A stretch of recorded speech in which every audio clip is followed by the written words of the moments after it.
आज सुबह पूरी दुनिया में इस खबर ने तहलका मचा दिया है कि इजराइल ने ईरान पर मिसाइल और ड्रोन हमला किया है, लेकिन हकीकत शायद कुछ और है। हकीकत जो है वो हम सबसे छुपाई जा रही है।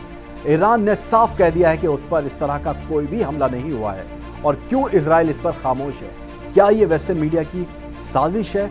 आइए जानते हैं इस रिपोर्ट। पूरी दुनिया में आज सुबह लोगों को आंख खुलते ही ये खबर मिली कि ईरान के कई शहरों पर इजराइल की तरफ से ड्रोन्स और मिसाइलों के जरिए हमला हुआ। बड़े बड़े वेस्टर्न मीडिया आउटलेट ने अमेरिका को कोट करते हुए ये खबर पब्लिश कर डाली कि इजराइल ने ईरान से बदला ले ही लिया। लेकिन दूसरी जानिब ईरान ने इस हादसे को अहमियत देने से गुरेज किया और ईरानी वेबसाइट अल मयादीन ने कहा है कि बैरून मुल्क से किसी भी किस्म का कोई हमला ईरान पर नहीं हुआ है। सोशल मीडिया एक्स पर एक पोस्ट में ईरान की स्पेस एजेंसी के तर्जुमान हुसैन डेलिरियन ने कहा है कि इस्फहान या देश के दूसरे हिस्सों में ईरानी सरहदों के बाहर से कोई हवाई हमला नहीं हुआ। डेलिरियन ने इसे क्वाडकॉप्टर्स उड़ाने की एक नाकाम कोशिश करार दिया, जिसके बारे में उन्होंने कहा कि उन्हें मार गिराया गया। ईरानी मीडिया और ईरानी हुक्काम ने अल मयादीन वेबसाइट से बात करते हुए कहा है कि मरकजी ईरानी शहर इस्फहान और तेब्रिज शहर में धमाकों की आवाजें ईरानी एयर डिफेंस सिस्टम्स के जरिए सस्पिशियस ऑब्जेक्ट्स पर गोलीबारी का नतीजा थी। उधर इजरायली हुक्काम की जानिब से भी किसी तरह की ऑफिशियल स्टेटमेंट अभी तक जारी नहीं की गई है। ऐसा लगता है कि इजराइल का दोस्त अमेरिका इजराइल को सुपर पावर दिखाने की कोशिश में लगा हुआ है। वेस्टर्न मीडिया शायद झूठ बोल रहा है, क्योंकि अमेरिका ही है जो ये दावा कर रहा है कि इजराइल ने हमला किया है। बीबीसी न्यूज ने ये दावा किया है कि उसके पार्टनर सीबीएस न्यूज को यूएस ऑफिशियल ने ये बयान दिया है कि इजरायली मिसाइलों को ईरान पर दागा गया है और ऐसा माना जा रहा है कि अमेरिका को इस हादसे के बारे में पहले से ही खबर मिल चुकी थी।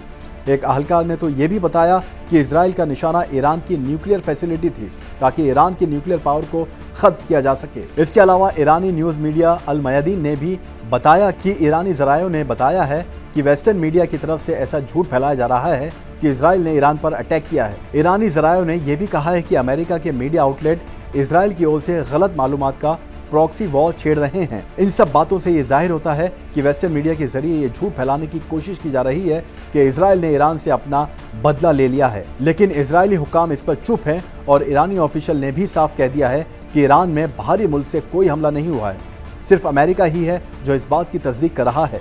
तो क्या ये अमेरिका और इजराइल की मिडल ईस्ट में जंग छिड़ने की अनदेखी कोई सोची समझी साजिश है? ये तो आने वाला वक्त ही बताएगा। केरल में एक बार फिर फिलिस्तीन का मुद्दा गर्मा गया है। दरअसल जमात-ए-इस्लामी के तलबा ने फिलिस्तीन के हक में कुछ पोस्टर लगाए थे, जिन्हें ऑस्ट्रेलिया से आई हुई 2 यहूदी खवातीन ने फाड़ दिया।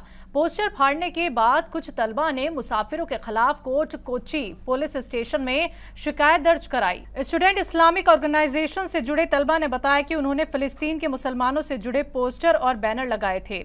ऑस्ट्रेलिया से आई 2 यहूदी मुसाफिरों ने न सिर्फ पोस्टर और बैनर को फाड़ा, बल्कि रोकने पर ऑर्गेनाइजेशन के तलबा से उलझ पड़ी। पुलिस से जुड़े अफसरान ने बताया कि आईपीसी की दफा 153 के तहत मामला दर्ज किया गया है।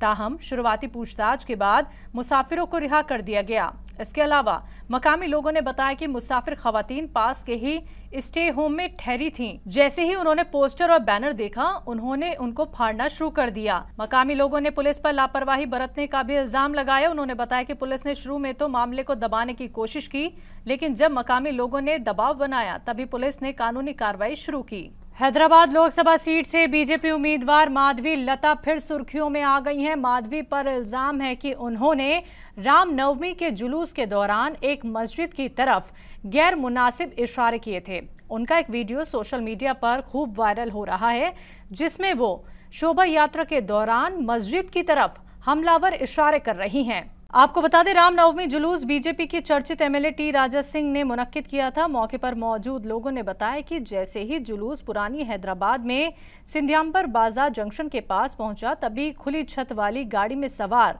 लता ने मस्जिद की तरफ हमलावर इशारे किए।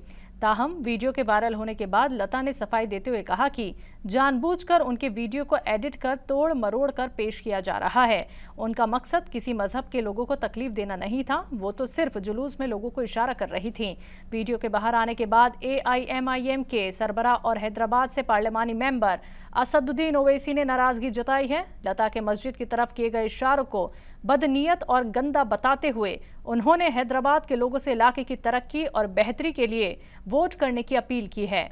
आम आदमी पार्टी की मुश्किलें कम होने का नाम नहीं ले रही हैं। आम आदमी पार्टी के लीडर और ओखला से MLA अमानतुल्लाह खान पर ईडी का शिकंजा कसता जा रहा है। कल देर रात दिल्ली वक्फ बोर्ड से जुड़े मामलों में उनसे 5 घंटों तक पूछताछ की गई। पूछताछ के बाद उन्होंने कहा कि वो सुप्रीम कोर्ट के हुक्म के बाद ईडी के सामने पेश हुए। बता दें, अमानतुल्लाह खान पर दिल्ली वक्फ सरबराह रहते हुए 32 लोगों को गैर मुनासिब तरीके से भर्ती करवाने का इल्जाम है। साथ ही उन पर दिल्ली वक्फ बोर्ड की कई जायदाद अपने निजी फायदे के लिए किराए पर देने का भी इल्जाम है। ईडी ने जांच के दौरान अमानतुल्लाह के करीबियों के ठिकानों से कैश बरामद किया था। उनके करीबियों के घर पर रेड के दौरान एक डायरी भी मिली थी जिसमें करोड़ों रुपए के लेन देन का जिक्र भी था। दिल्ली वक्फ बोर्ड मामले में ईडी ने 12 नवंबर को 3 मुजरिमों को गिरफ्तार किया था। गिरफ्तार मुजरिमों के नाम जिशान हैदर, जावेद इमाम, दाऊद नसीर हैं। ये सभी आप एमएलए अमानतुल्लाह खान के करीबी बताए गए थे। अगर आप भी मुफ्त में या किसी के खर्चे पर दूसरे मुल्कों का सफर करने का सपना देख रहे हैं तो होशियार हो जाएं। मुंबई से एक खौफनाक मामला पेश आया है, जहां एक मुस्लिम जोड़े का कतर का मुफ्त सफर उन्हें 2 साल तक सलाखों के पीछे ले गया। 2019 में मोहम्मद शारिक और ओनीबा कुरैशी को उनकी एक रिश्तेदार तबस्सुम कुरैशी ने मुफ्त में कतर छुट्टियों के लिए भेजा था, लेकिन इस जोड़े को पता नहीं था कि उनको कतर छुट्टियों में नहीं बल्कि स्मगलर के तौर पर भेजा जा रहा है। दरअसल उनके रिश्तेदार तबस्सुम ने धोखे से उनके बैग में 4.1 किलो हशीश छिपा दी थी। जोड़े को बताया गया था कि उनको कतर में कुछ लोग लेने आएंगे जिनको ये बैग देना है, लेकिन ये जोड़ा जैसे ही कतर पहुंचा उनको वहां स्मगलिंग के इल्जाम में गिरफ्तार कर लिया गया, जिसके बाद नशीली चीजों की तस्करी के इल्जाम में उन पर मुकदमा चला और उनको 10 साल की सजा हुई। मामले के बाहर आने के बाद जोड़े के घर वालों ने नारकोटिक्स कंट्रोल ब्यूरो मुंबई में शिकायत दर्ज कराई। नारकोटिक्स कंट्रोल ब्यूरो ने अपनी तफ्तीश में पाया कई लोगों को इसी तरह से उनके रिश्तेदारों या जानने वालों ने धोखे से नशीली चीजों के साथ मुल्क से बाहर भेजा। ताहम गैर मुल्की वजारत की कोशिशों के बाद 2021 में जोड़े को कतर के सुप्रीम कोर्ट ने रिहा कर दिया, जिसके बाद वो मुल्क लौट पाए हैं। अपनी जांच के बाद एनसीबी ने जोड़े के रिश्तेदार तबस्सुम कुरैशी और यासीम अब्दुल्ला नाम के शख्स के खिलाफ मामला दर्ज किया है। 2024 के लोकसभा इंतखाबात की तैयारी में लगे वजीर आजम नरेंद्र मोदी एक बार फिर कई इलाकों का दौरा कर रहे हैं। आज वजीर आजम ने उत्तर प्रदेश के अमरोहा में एक जलसे को खिताब करते हुए क्रिकेटर मोहम्मद शमी की जमकर तारीफ की। उन्होंने अपनी तकरीर में कहा कि मोहम्मद शमी मुल्क की शान है। उन्होंने जो शानदार खेल क्रिकेट वर्ल्ड कप में दिखाया उसको पूरी दुनिया ने देखा है। उनके शानदार खेल के लिए हुकूमत ने उनको अर्जुन अवार्ड से भी नवाजा। क्रिकेट वर्ल्ड कप में भाई मोहम्मद शामी ने जो कमाल किया वो पूरी दुनिया ने देखा है। खेलों में शानदार प्रदर्शन के लिए केंद्र सरकार ने भाई मोहम्मद शामी को अर्जुन अवार्ड दिया है और योगी जी की सरकार तो 2 कदम आगे बढ़ी है और योगी जी ने यहां के युवाओं के लिए स्टेडियम भी बनवा रही है। जहां एक तरफ लोकसभा इंतखाबात में पहले फेज की वोटिंग जारी है तो वहीं सियासी पार्टियां बाकी फेज में होने वाले वोटिंग के लिए इंतखाबी मुहिम में जुटे हुए हैं।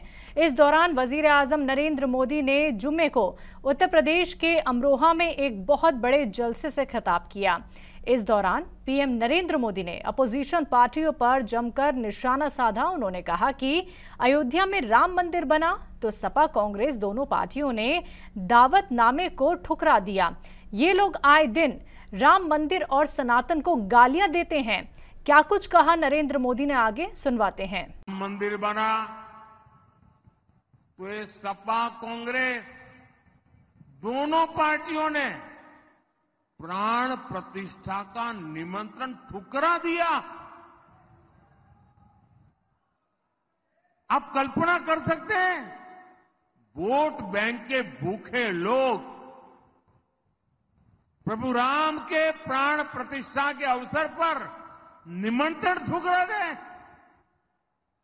अरे उसके बजाय तो उनकी ओर देखिए जो जीवन भर बाबरी मस्जिद का केस लड़ते थे, सुप्रीम में हार गए तो खुद प्राण प्रतिष्ठा में आकर के शामिल हो गए और इनको तो उसमें भी शर्म आ रही है।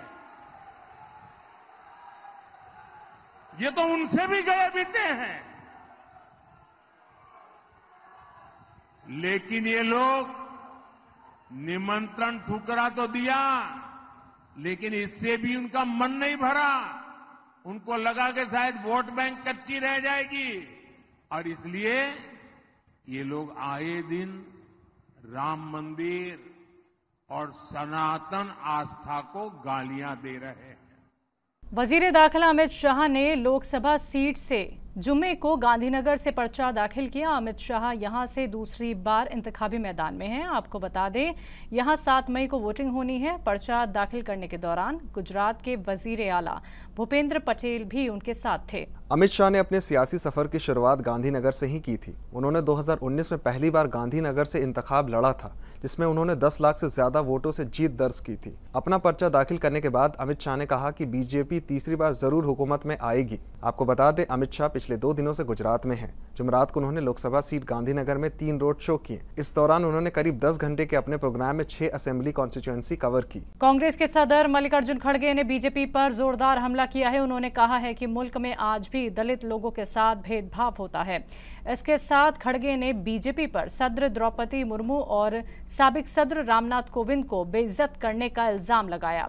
इल्जाम लगाते हुए उन्होंने कहा कि इनको दलित होने की वजह से बेइज्जत किया गया। खड़गे ने आगे कहा कि सदर द्रौपदी मुर्मू को ना तो राम मंदिर की प्राण प्रतिष्ठा में बुलाया गया था और ना ही नई पार्लियामेंट के इफ्तिताह में। वहीं रामनाथ कोविंद को तो नई पार्लियामेंट के बुनियाद रखने के मौके तक पर बुलाया नहीं गया था। यही असली बीजेपी है, जो दलितों को सिर्फ सियासी फायदे के लिए इस्तेमाल करती है। उनका मकसद सिर्फ दलित वोट लेना है, ना कि उनको समाज में जगह देना। खड़गे ने कांग्रेस के राम मंदिर की प्राण प्रतिष्ठा पर न जाने के फैसले पर भी बात की। उन्होंने कहा कि कुछ जाति वजूहात से कांग्रेस शामिल नहीं हुई। खड़गे ने बीजेपी पर मुल्क को बांटने का इल्जाम लगाया।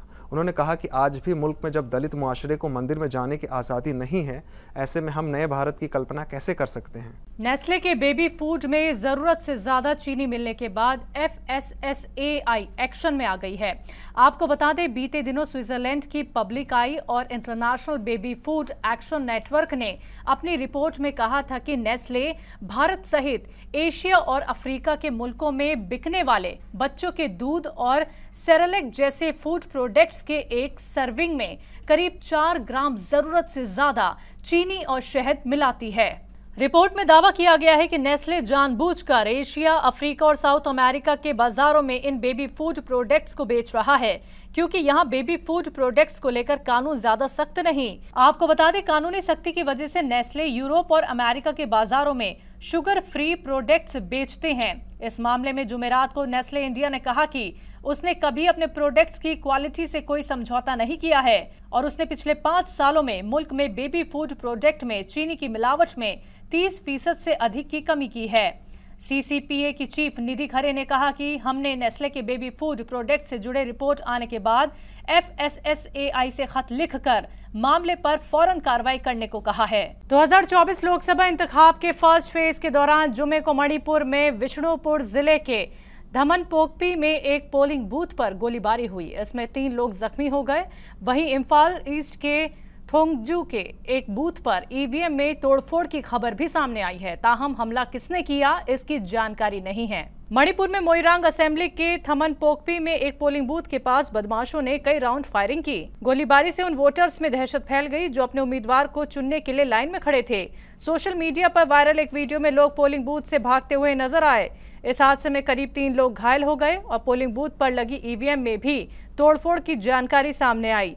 इसके अलावा इम्फाल पूर्व के खोगमान में एक पोलिंग बूथ पर कुछ अनजान बदमाश घुस गए और फर्जी वोटिंग करने की कोशिश की। 2024 लोकसभा इंतखाबात के फर्स्ट फेज की वोटिंग आज हुई। इस वोटिंग में 21 सूबों और यूनियन टेरिटरी की 102 सीटों पर वोटिंग की गई। आपको बता दें, सीटों के हिसाब से ये सबसे बड़ा फेज था जिसमें वोटिंग शाम 6 बजे तक चली। कुछ सीटों को छोड़कर अधिकतर सीटों पर वोटिंग बिना किसी खलल के हुई। Election commission voter turnout app के मुताबिक शाम 5 बजे तक सबसे ज्यादा वोटिंग वेस्ट बंगाल में हुई, जहां वोटिंग परसेंटेज 77.57% रही। वहीं सबसे कम वोटिंग बिहार में हुई, जहां वोटिंग परसेंटेज 46.32% रही। वोटिंग एवरेज की बात करें तो 21 सूबों और यूनियन टेरिटरी में वोटिंग एवरेज 62.8% रही। उधर वोटरों का हौसला बढ़ाने के लिए वजीर आजम ने हिंदी, तमिल, मराठी समेत 5 जबानों में ट्वीट किया और सभी से वोट डालने की अपील की। ताहम वोटिंग के दौरान मणिपुर के विष्णुपुर में फायरिंग, बंगाल के कुछ बिहार में तशद्दुद और छत्तीसगढ़ के बीजापुर में ग्रेनेड ब्लास्ट हुआ। मणिपुर की 2 लोकसभा सीटों मणिपुर इनर और मणिपुर आउटर पर भी इस फेज में वोटिंग हुई, लेकिन फसाद को देखते हुए आउटर सीट के कुछ हिस्सों में 26 अप्रैल को भी वोटिंग होगी। मुल्क में आज लोकसभा इंतखाबात के पहले फेज की वोटिंग हुई। इस वोटिंग में छत्तीसगढ़ की 1 लोकसभा सीट बस्तर पर भी वोट डाले गए। इस बीच बीजापुर जिले में ब्लास्ट हुआ है। आपको बता दें, बीजापुर जिले में एक पोलिंग बूथ से लगभग 500 मीटर की दूरी पर जुमे की सुबह एक अंडर बैरेंट ग्रेनेड लॉन्चर का सेल विस्फोट हुआ। इस हादसे में एक जवान जख्मी हो गया।